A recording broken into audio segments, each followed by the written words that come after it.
Agamemnon vs. Gibbongod by Sheng Dao Ping.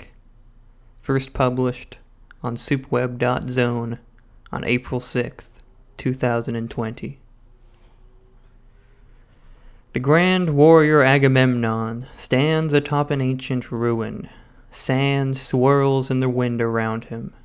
In his right hand he carries a broadsword, in his left a broad shield.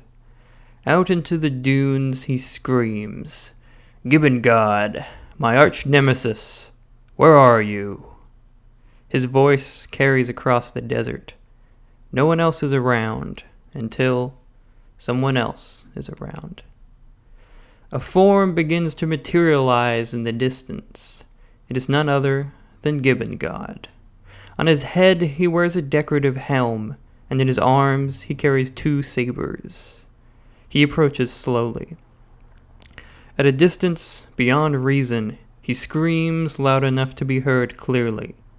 "Agamemnon, I have come here for battle." And the next second, he has joined Agamemnon atop the plateau.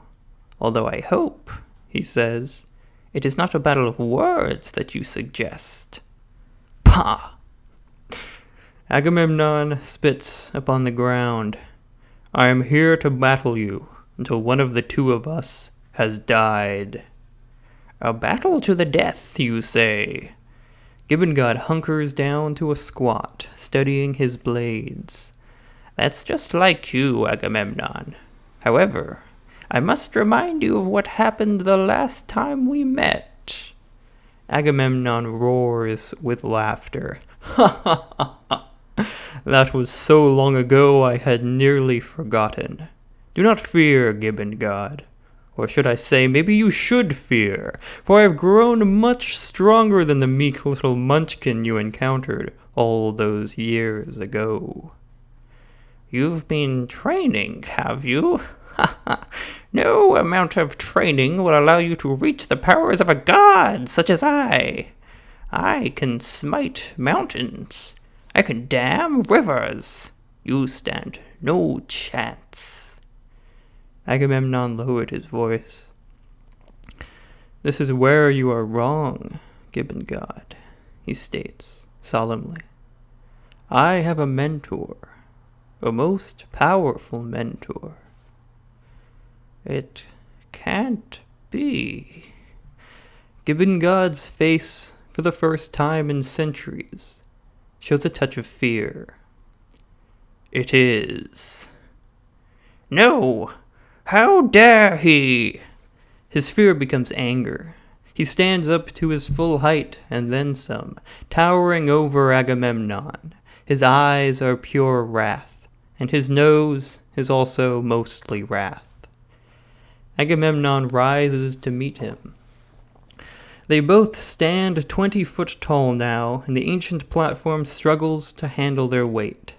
It has withstood worse than this in the past, to be sure, but that was millennia ago. It crumbles, and Agamemnon and Gibbongod both perform majestic leaps onto a nearby dune. Here the sand wind is more intense, and it whips through their eyes and burns their tongues. But the man and the god are smiling. "False Atoll will rue the day he ever met you, boy," Gibbongod sputters through a mouth full of sand. The battle begins. Gibbongod can manipulate the very atoms of the earth around him, but Agamemnon contains mystical powers of his own. There is so much hatred and enmity in the air that it becomes visible. Mountains are crashed, and forests are crumbled. Gibbongod rips open the fabric of time and prevents Agamemnon's very conception, but Agamemnon fights on. Agamemnon summons the most ancient of ancient deities, but Gibbongod in his frenzy strikes him down in one blow. It becomes that all the anger in the universe is being called forth and consumed in this one altercation. The anger becomes one with the sand that flies through the air and the sand that lies at their feet. The anger erodes them from all sides, but the man and the god, locked in battle, scarcely notice. Far off, in a distant land, a young man awakens, with a spirit so buoyant he almost floats into the sky. He once despised this earth, it is true, but upon this morning he feels as if he is of the earth, and the earth is of him. He feels a love for his neighbor, despite the fact that this same neighbor yells obscenities at him throughout most of every day. It has rained every day for an entire month in this young man's town, but he finds now that he doesn't mind. He can find no emotion but love for the rain and the snow and the sleet. He walks into the rain and lets it drip down his face and soak his clothing. Agamemnon and Gibbongod are now but two mites, imperceptible to the naked eye. They have been chipped away to their very most basic foundations. Agamemnon is a pile of helium. Gibbongod is a pile of hydrogen. Their battle continues. The hatred that surrounds them is a sun, and it sends flares out into the galaxy. Falsatol sits cross-legged on a mountain, watching as his two disciples disappear. Of course, they will never fully vanish, as man and God are infinitely divisible. But to Falsatol this is no matter. He slurps a noodle from his never-ending dish. The force of his slurp causes the noodle to fly up in front of his face. A drop of soup flies up with it, and lands above his left eyebrow. Before him stands a universe so intricately connected that the most evolved intelligent creatures, staggered by the complexity, abandoned all agency and became inanimate. They became the rocks at his feet and the water in his bowl, and their emotions, free from all spiritual constraint, became corporeal. They became the forces that govern all, the gravity pulling us together, and the magnetism pushing us apart.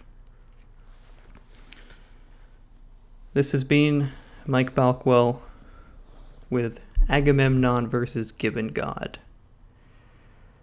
This was published on soupweb.zone, and if you wish to find other writings similar and dissimilar to this one, that is where to go, soupweb.zone, the official website of the Spaghetti Soup Collective. The art in the corner of the screen is by my friend, Ezzy.